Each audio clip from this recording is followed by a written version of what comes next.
మరి ఎంఆర్పిఎస్ ఉద్యమంలో పాల్గొన్న నా తమ్ములు, ఎంఆర్పిఎస్ ఉద్యమంలో పాల్గొన్న నా చెల్లెలు మరి కీలక స్థాయికి రాలేదా?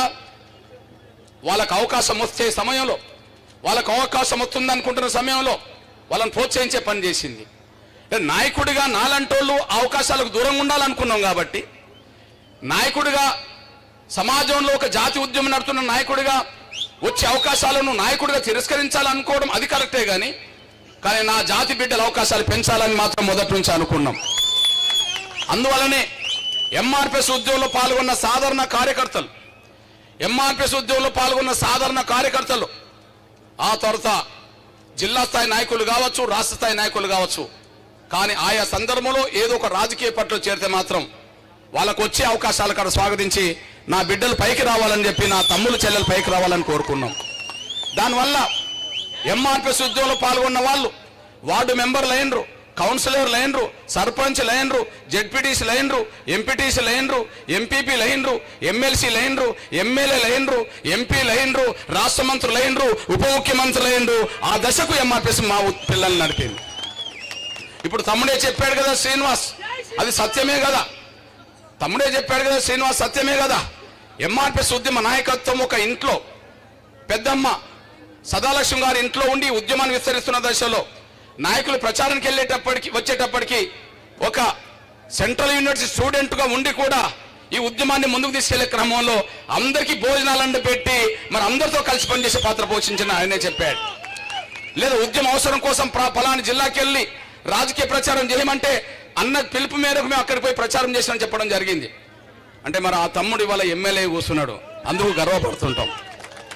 ఇప్పుడు శాసనసభలో ఎంఆర్పిఎస్ నాయకుడిగా పనిచేసిన తమ్ముడు రాజు కూడా ఎంఆర్పిఎస్ ఉద్యమంలో పనిచేసే తమ్ముడే. అంతేకాదు వరప్రసాద్ ఎంఆర్పిఎస్ కు లీగల్ సెల్ కన్వీనర్ గా పనిచేసి ఆయన ఎమ్మెల్యేలు గెలిచి రాష్ట్ర మంత్రిగా పనిచేసిన సమయం కనిపించింది. ఒక మాదిగ రిజర్వేషన్ పోరాట సమితి ఒక నియోజకవర్గ ఇన్ఛార్జ్ గా పనిచేసిన, ఇబ్రాహీంపట్నం నియోజకవర్గ ఇన్ఛార్జ్ గా పనిచేసిన పుష్పలీల రాష్ట్ర మంత్రిగా పనిచేసేసింది. ఎంతో మంది ఎమ్మెల్యేలు ఇప్పుడు తెలంగాణ శాసనసభలో కూడా మాదిగ రిజర్వేషన్ పోరాట సమితి పోయిన వాళ్ళు ఉన్నారు. ఎంపీగా పనిచేసే వాళ్ళు, ఎంఆర్పిఎస్లో పనిచేసిన వాళ్ళు ఉన్నారు.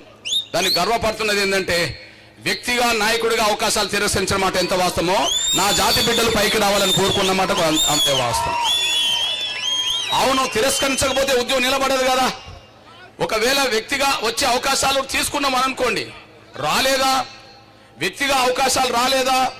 ఒకసారి కాదు, 2 సార్లు కాదు, 3 సార్లు కాదు, 5-6 సార్లు కూడా అవకాశాలు వచ్చినాయి. కానీ ముందు ఏ మాట అనుకున్నామో, ఈ ఉద్యమం లక్ష్యం చేరాలంటే వచ్చే కుట్రలను నిర్బంధాలు ఎదుర్కోవాలి, ఆడ రాజీ పడద్దు. అదే సమయంలో నాయకుడిగా గుర్తింపు వచ్చినప్పుడు అవకాశాలు కూడా వస్తాయి, అవకాశాలు తిరస్కరించాలి. ఇది ఆనాడు అనుకున్న మాట. అందుకనే 1998లో చంద్రబాబు నాయుడు గారు నాకు ఇప్పుడు మన తమ్ముడు ఏ శ్రీనివాస్ అవుతే డాక్టర్ సుగుణకుమారికి పెద్దపల్లిలో టికెట్ వస్తే వెంకటస్వామి గారిని ఓడించమన్నప్పుడు ఆ టికెట్ సుగుణకుమారికి కాదు, ముందు నాకు వచ్చిన టికెటే ఆ రోజు వదులుకుంటే ఆ చెల్లె ఎంపీ అయిపోయింది. అది అందరికీ తెలిసిన విషయమే. 99లో చంద్రబాబు నాయుడు గారు రాజ్యసభ ఇవ్వడానికి ప్రయత్నం చేశాడు, నిరాకరించుకున్నాం.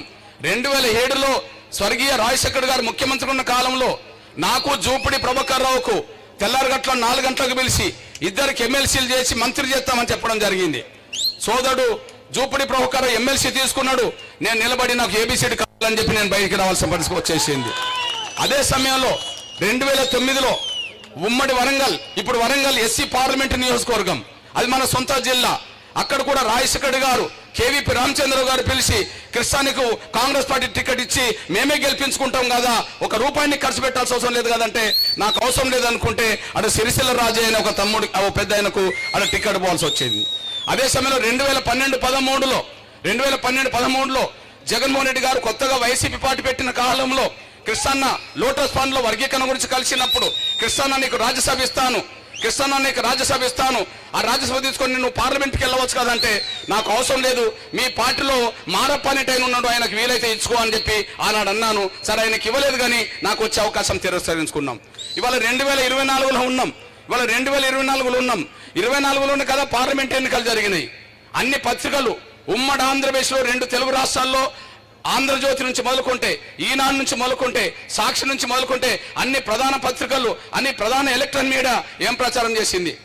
కృష్ణమాది గారిని చాలా దగ్గర చూసుకుంటున్నాడు కనుక, తన తమ్ముడిగా చూసుకుంటారు కనుక ప్రధానమంత్రి ఆశీస్సులతోటి, బీజేపీ పెద్దల ఆశీస్సులతోటి, అమిత్ షా గారి అండదండలతోటి కృష్ణమాది గారికి వరంగల్ సీటు ఖాయం కాబోతుంది, పార్లమెంట్ సీటు ఖాయం కాబోతుంది అని చెప్పి అన్ని పత్రికలు ఎలక్ట్రానిక్ మీడియా రాయడం జరిగింది.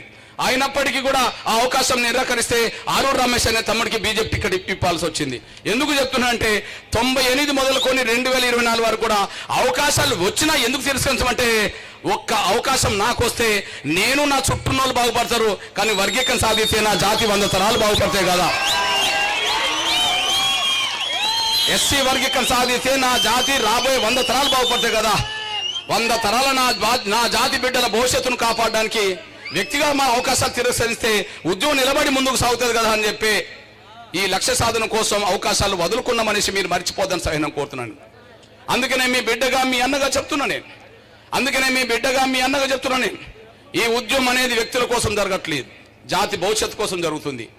జాతి భవిష్యత్తు కోసం జరుగుతుందనే విషయం జాతి గమనించింది కాబట్టినే ఎన్ని ఆటుపోట్లు ఎదురైనా ఉద్యమానికి, నాయకత్వం మీద ఎన్ని నిందలు వచ్చినా, నాయకత్వం మీద ఎన్ని ఆరోపణలు వచ్చినా, నాయకత్వం మీద ఎన్ని నిర్బంధాలు వచ్చినా కూడా ఏదైనా మా అన్న మా కోసమే చేస్తున్నాడని చెప్పి జాతి యావత్తు మొదటి నుంచి అండగా నిలబడ్డది కాబట్టినే ఈ ఉద్యమం నిలబడుకుంటూ వచ్చేసింది.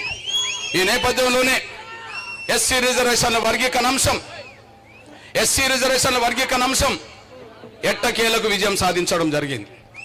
ఇగో మీ అన్నగా చెప్తున్నా, నా సోదరుడు, మన మిత్రుడు, మన అందరికీ శ్రేయోభిలాష్ అయిన ప్రార్థన సాధనతోటి ఆయా సందర్భంలో ఫోన్లో నేను ఎప్పుడప్పుడు మాట్లాడుతూనే ఉంటా.